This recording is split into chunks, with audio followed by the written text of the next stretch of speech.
worst floods in memory struck Invercargill and parts of rural Southland on Friday, 27th of January 1984. The disaster was foreshadowed by a National Weather Office report 2 days earlier. Heavy rain was likely for 24 to 48 hours, possibly over the whole South Island. The weather map for the next day, Thursday, 26th of January, showed a cold front was stationary over Southland and not expected to move for 18 hours. Torrential rain fell during that Thursday, and by nightfall, all Southland rivers were in high flood. In the following days, an estimated 5,000 people were forced to leave their homes. Flooding caused evacuations at Tuatapere, Otautau, Thornbury, and Riverton, as well as Invercargill. Flooding was extensive in Invercargill, especially in the northern suburbs of Grasmere and Waikiwi. A state of local civil defence emergency was declared at 0400 hours on Friday, 27th of January, and extended to cover the Southland region at 1000 hours the same day. The scenes that follow were compiled from television news coverage of the emergency. They raise a number of points for later discussion, especially the question of replacing civil defence people in critical positions before they become too tired or overstressed. More than 500 people have been evacuated from their homes in the Invercargill area, and hundreds more have been forced out of their homes in Otautau and Tuatapere in Western Southland. Preparations for the emergency started on Wednesday when heavy rain started falling.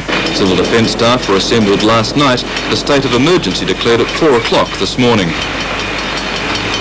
Drains and sewers couldn't cope with the deluge, and water started running along city streets and into adjoining properties.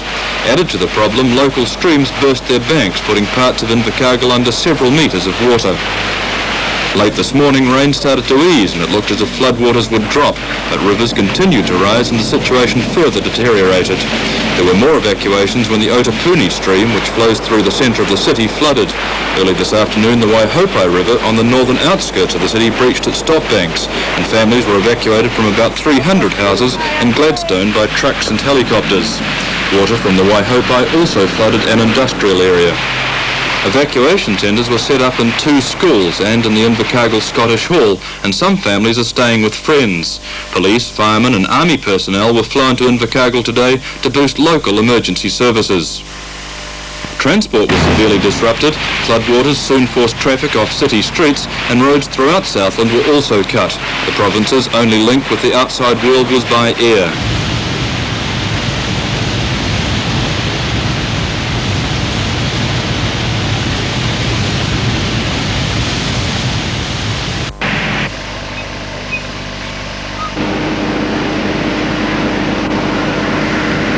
In one 24-hour period, 80 millimetres, that's about 3 1/4 inches of rain fell in Invercargill. The forecast is for further showers near the coast, but the weather should clear inland.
We've had people who've arrived with the children who have been just scooped up out of the water before they got washed away. And we've been amazed at the neighbours and their cooperation and the enthusiasm for helping people. all you need for we've all taken by truck here, and it was very well organised, very good. It's been a couple of days though. Oh yes, it's been a bit worrying. Police and army reinforcements were conspicuous today at roadblocks, cutting off evacuated areas from sightseers and from householders wanting to return home unless they had civil defence clearance. Much manpower is needed for security alone. Although some suburbs are dry now, the problems are live electricity and disease from sewerage. No one's allowed home until that's been inspected. Welfare officers dealing with evacuees say the impact of what Southlanders have lost is only now sinking in. Tasks like jet boating bread to Otatara keep hundreds busy yet. That'll be days yet for Invercargill's airport, accessible now only by boat. Nobody's predicting how long it'll take to pump out. Air New Zealand is busing passengers to and from Dunedin, and that's affected 1,000 people's flights this weekend alone.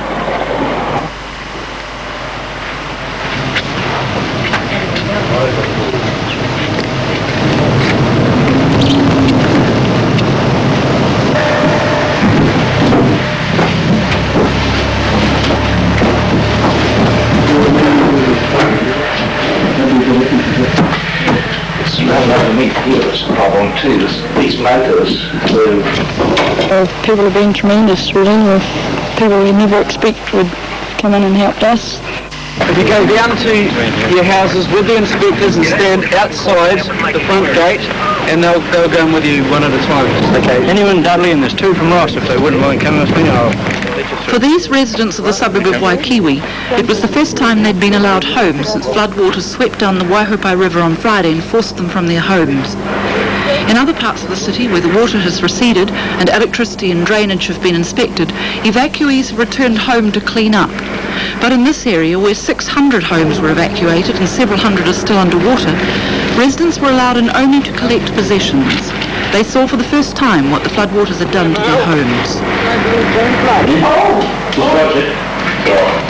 Some evacuees are reportedly angry at not being allowed to return home. To answer their criticism, civil defence authorities are holding a public meeting in Waikiwi tonight. Welfare services are now in full swing, providing food, clothing and counselling. It's been a bewildering experience for all.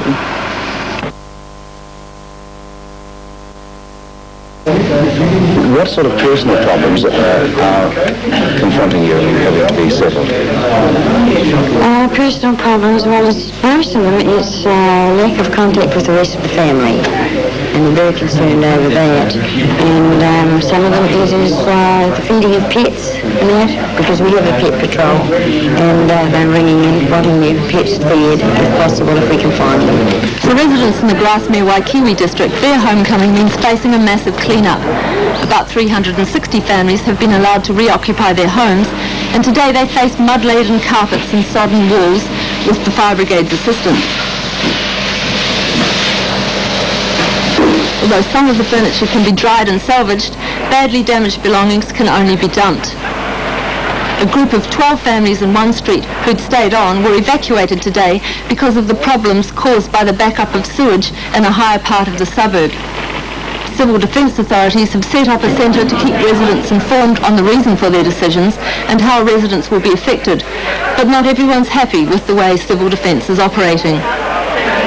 what they haven't impressed on people is that people from the lower part here are moved up there. They're living 10 to 12 to a house. And of course it's doubling up on sewage, which is pushing it all back into their own homes and the places down the bottom here.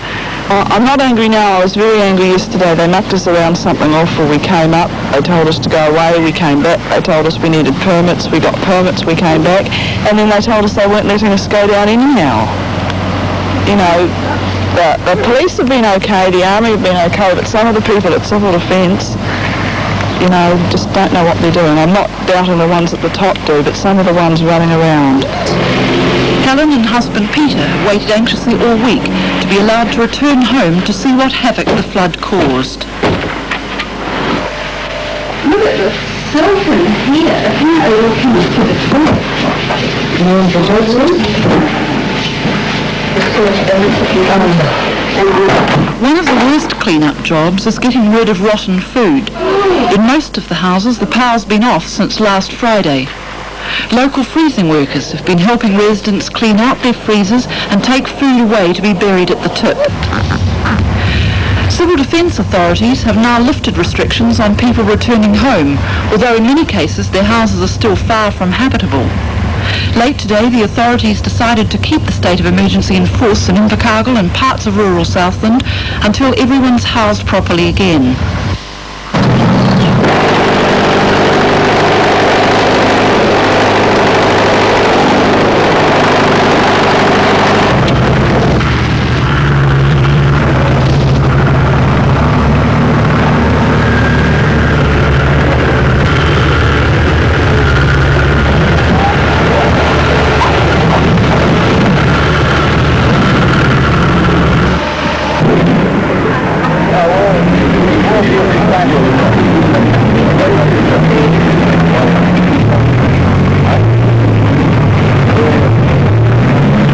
How many people are you sending out this morning? Quite honestly, I'm not sure.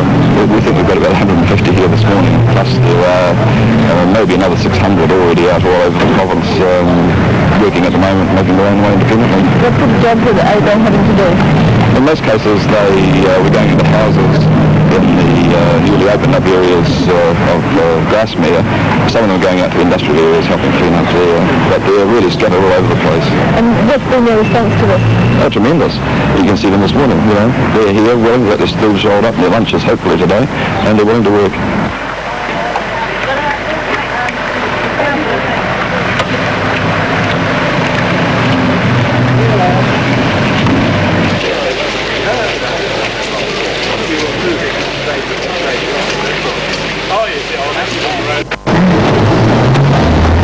Just coming to try and cover an area of the survey that probably hasn't been done yet. Yes. And that is to try and find out from you some of your needs in your home since the flood. Oh, yes, yes. You're Mrs. Hodkinson. Yes. And you're living at 19 Buller Street.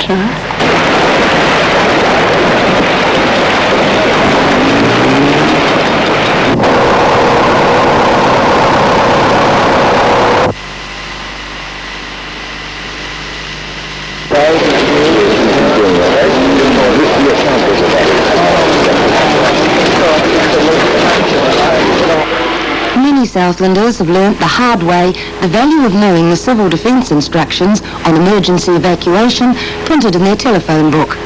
Civil Defence Headquarters, the emphasis is on morale, getting people adequately housed and trying to keep their spirits up. They understand the water back, but when the water has dropped in some of the houses, they will not accept the fact that because of health reasons they can't go back. And some of them are very angry, and that is becoming a very big problem. When a disaster like the Southland Flood hits the headlines, the media understandably rush to those who suffer from the physical scars caused by that disaster.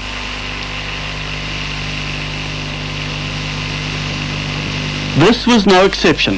The plight of those driven from their homes